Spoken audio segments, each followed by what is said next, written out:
இது ஃபர்ஸ்ட் மலேசியாவின் செய்திகள் உங்களுக்காக.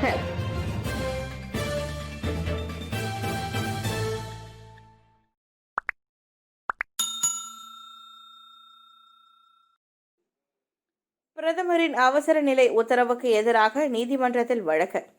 அவசர கால பிரகடனப்படுத்தியிருக்கும் அரசாங்கத்தின் மீது நீதிமன்றத்தில் வழக்கு தொடுக்கப் போவதாக எதிர்க்கட்சித் தலைவர் டத்தோஸ்ரீ அன்வார் இப்ராஹிம் கூறியுள்ளார். அவசர காலத்தை செயல்படுத்தி இருப்பதன் வழி அரசாங்கம் மிகப்பெரிய அதிகார முறைகேட்டினை செய்திருப்பதாக அவர் குறிப்பிட்டார்.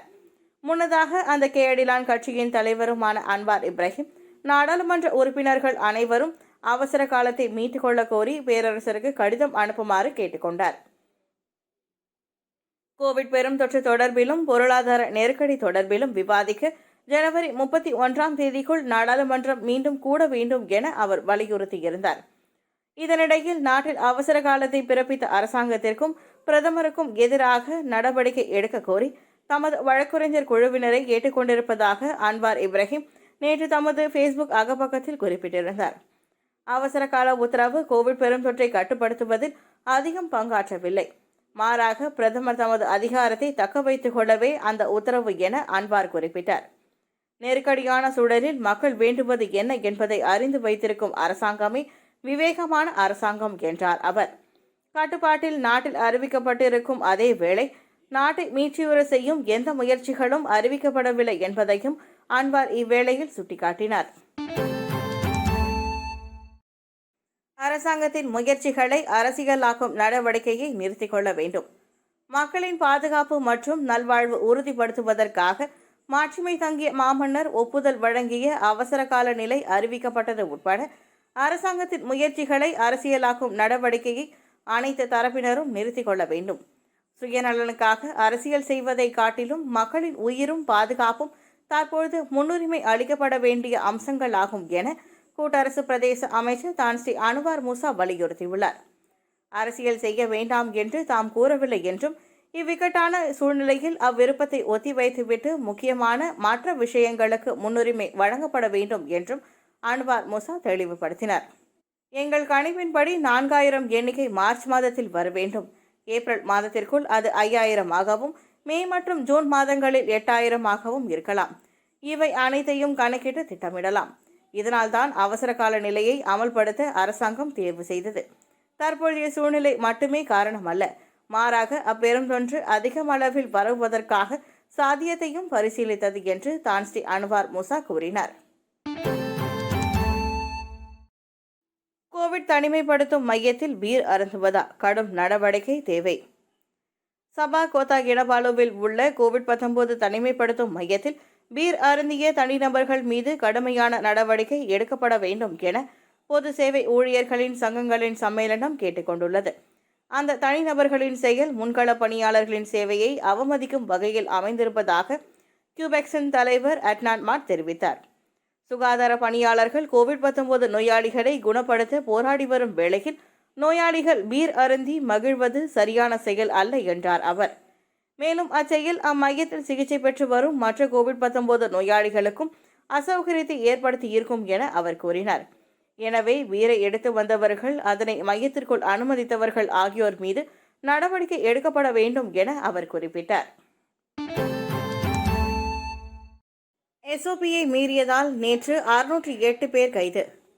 நடமாட்ட கட்டுப்பாட்டு உத்தரவு PKPயின் செயல்பாட்டு தர விதிமுறையான SOPயை மீறிய குற்றத்திற்காக சனிக்கிழமை 608 பேர் கைது செய்யப்பட்டிருக்கின்றனர். அவர்களில் 580 பேருக்கு அபராதம் விதிக்கப்பட்டுள்ள வேளையில் 27 பேர் தடுத்து வைக்கப்பட்டுள்ளதாகவும் ஒருவர் ஜாமீனில் விடுவிக்கப்பட்டதாகவும் தற்காப்பு அமைச்சர் டத்தோஸ்ரீ இஸ்மாயில் சப்ரி யாக்கூப் தெரிவித்திருக்கிறார். சுவாச கவசம் அணியாதது, வாடிக்கையாளர்களுக்கு சுய விவர குறிப்பு உபகரணங்களை தயார் செய்து வைக்காதது ஆகிய குற்றங்களின் அடிப்படையிலேயே அதிகமான கைது நடவடிக்கைகள் மேற்கொள்ளப்பட்டதாக அவர் வெளியிட்டுள்ள ஓர் அறிக்கையில் குறிப்பிட்டார். மேலும் அனுமதியின்றி மாநிலம் கடந்து செல்ல முயற்சித்தது, நிர்ணயிக்கப்பட்ட நேரத்திற்கு கூடுதலாக வணிக தளங்கள் செயல்பட்டது, தொடுகை இடைவெளியை பின்பற்றாதது, இரவு மணமகள் நடவடிக்கையில் ஈடுபட்டது ஆகிய குற்றங்களுடன் இதர குற்றங்களுக்காகவும் இவர்கள் கைது செய்யப்பட்டிருப்பதாக இஸ்மாயில் சப்ரி மேலும் குறிப்பிட்டார். ஓப்ஸ்பெந்தோப் நடவடிக்கையின் மூலம் சட்டவிரோதமாக நாட்டிற்குள் நுழைய முயன்ற 17 பேர் கைது செய்யப்பட்டதுடன் அவர்களிடம் இருந்து 4 வாகனங்களும் பறிமுதல் செய்யப்பட்டன. சமையல் எண்ணெய் விலையை அதிகரிக்கும் வியாபாரிகள் மீது சட்ட நடவடிக்கை.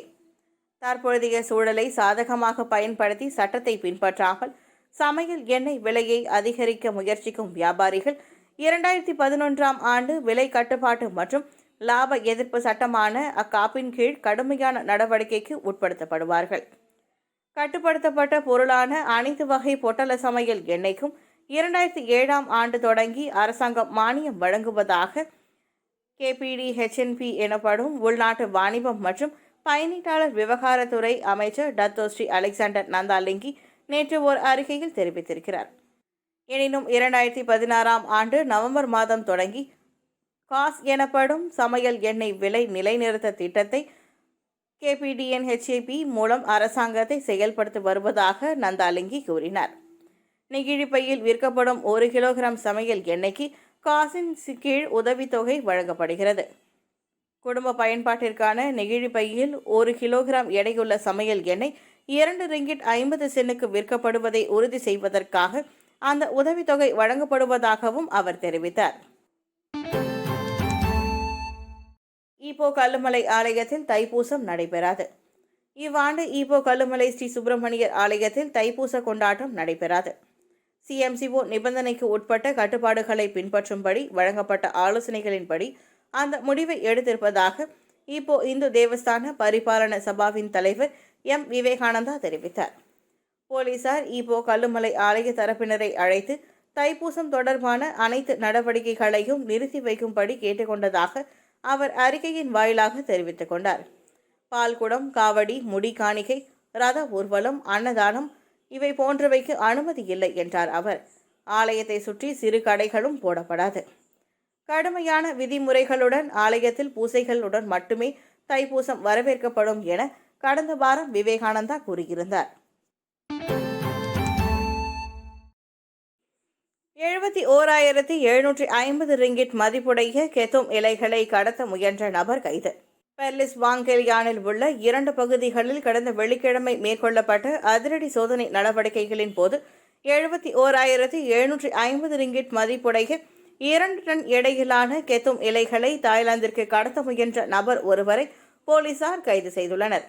சோதனை நடவடிக்கையின் போது 21 வயதுடைய அந்நபர் ஓட்டி வந்த அந்த காரில் கெத்தும் என்று சந்தேகிக்கப்படும் பச்சை இலைகள் கொண்ட கருப்பு நெகிழி பொட்டலங்கள் இருந்ததை தொடர்ந்து அவன் கைது செய்யப்பட்டதாக பாடான் பெசார் மாவட்ட போலீஸ் துறை தலைவர் சூப்பரிண்டென்டென்ட் சைபுடின் ஆஸ்டின் அப்பாஸ் தெரிவித்தார். வியூ பாயிண்ட் வாங்கெலியான் அருகே மாலை 5:30 மணி அளவில் போலீசார் ரோந்து பணியில் ஈடுகொண்டிருந்த போது நீல நிற பெரோடுவா அல்சா ரக கார் சந்தேகத்திற்குரிய நிலையில் ஓட்டிச் செல்லப்பட்டதாக சைபுடின் ஆஸ்டின் கூறினார். அக்காரை பின்தொடர்ந்த போலீஸ் ரோந்து உறுப்பினர்கள் அக்காரை நிறுத்துமாறு உத்தரவிட்டனர். அக்காரை சோதனையிட்ட போது 650 கிலோகிராம் எடையிலான 20,000 ரிங்கிட் மதிப்புடைய கெத்தும் இலைகள் இருப்பது கண்டறியப்பட்டது. உணவகங்கள் இரவு 10 மணி வரை இயங்க வாய்ப்பளிக்க வேண்டும், உணவக உரிமையாளர்கள் கோரிக்கை.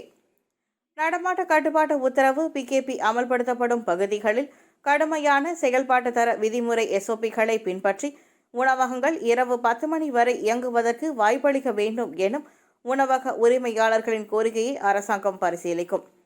PKP அமல்படுத்தப்பட்டதை தொடர்ந்து இரவு 8 மணி வரை மட்டுமே உணவகங்கள் இயங்குவதற்கு அனுமதிக்கப்பட்டிருப்பதால் பாதிக்கப்பட்ட உணவக உரிமையாளர்களிடம் இருந்து தமது தரப்பு விண்ணப்பங்களையும் முறையீடுகளையும் பெற்றிருப்பதாக அனைத்துலக வாணிப மற்றும் தொழில்துறை அமைச்சர் டத்தோஸ்ரீ அஸ்மான் அலி தெரிவித்திருக்கின்றார்.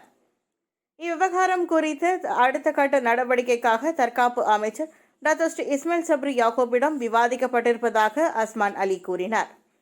சுகாதார அமைச்சின் ஆலோசனையின்படி உணவக உரிமையாளர்களின் கோரிக்கையை அரசாங்கம் பரிசீலிக்கும் என்றும் அவர் கூறினார்.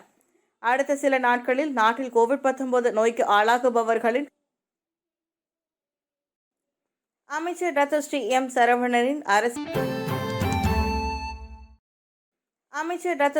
சரவணனின் அரசியல் செயலாளருக்கு கோவிட் தொற்று. கடந்த புதன்கிழமை நடைபெற்ற தேசிய பாதுகாப்பு மன்ற கூட்டத்தில் கலந்து கொண்ட அமைச்சரின் அரசியல் செயலாளருக்கு COVID-19 தொற்று கண்டிருப்பது உறுதிப்படுத்தப்பட்டது.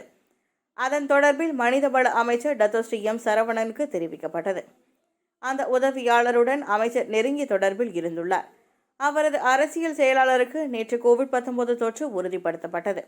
அதையடுத்து அமைச்சர் நேற்று தொடங்கி அடுத்த 22ஆம் தேதி வரையில் வீட்டில் தனிமைப்படுத்திக் கொள்ள உத்தரவிடப்பட்டுள்ளது.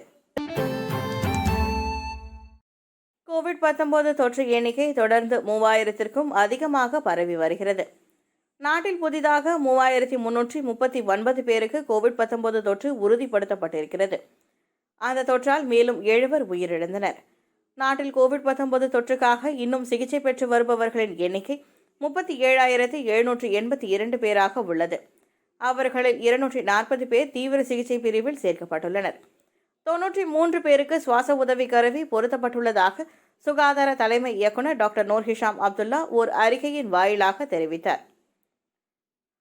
சிலாங்கூரில் 1314 தொற்றுகள், சபாவில் 393 பேர், ஜொகூரில் 362 பேர், கோலாலம்பூரில் 334 பேர், நெகிரி செம்பிலானில் 236 பேர் கோவிட் தொற்றுக்கு பாதிப்புக்கு உள்ளாகினர்.